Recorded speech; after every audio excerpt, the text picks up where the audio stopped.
राजा चंद्रभान ने एक दिन अपने मंत्री सूरसेन से पूछा कि पाप की जड़ क्या होती है। सूरसेन ने इसका कोई संतोषजनक उत्तर नहीं दे पाया। राजा ने कहा, इस प्रश्न का सही उत्तर ढूंढने के लिए मैं तुम्हें 1 माह का समय देता हूँ। यदि दी गई अवधि में तुम सही उत्तर नहीं ढूंढ सके तो मैं तुम्हें मंत्री पद से हटा दूंगा। राजा की बात सुनकर सूरसेन परेशान हो गया। वह गांव-गांव भटकने लगा। एक दिन भटकते भटकते वह जंगल जा पहुंचा। वहां उसकी नज़र एक साधु पर पड़ी। उसने राजा का प्रश्न उसके सामने दोहरा दिया। साधु ने कहा, मैं डाकू हूँ जो राजा के सिपाहियों के डर से यहाँ छुपा बैठा हूँ। वैसे मैं तुम्हारे प्रश्न का उत्तर दे सकता हूँ, लेकिन इसके लिए तुम्हें मेरा ये काम करना होगा।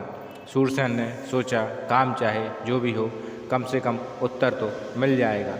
उसने डाकू के बात के लिए हामी भर दी।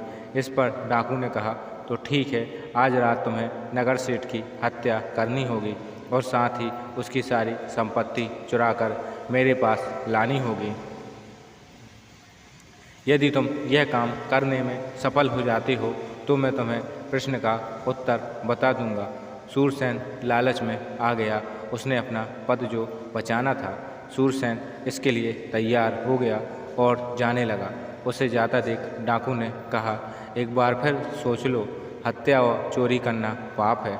सूरसेन ने कहा, मैं किसी भी हाल में अपना पद बचाना चाहता हूँ और इसके लिए मैं कोई भी पाप करने के लिए तैयार हूँ। यह सुनकर डाकू ने कहा, यही तुम्हारे सवाल का जवाब है। पाप की जड़ होती है लोभ। पद के लिए लोभ में आकर ही तुम हत्या और चोरी जैसा पाप करने के लिए तैयार हो गए। इसी के वशीभूत होकर व्यक्ति पाप कर्म करता है। सूरसेन ने डाकू का धन्यवाद किया और महल की ओर चल दिया। दूसरे दिन राज दरबार में जब उसने राजा को अपना उत्तर बताया तो राजा उसकी बात से प्रसन्न हो गया।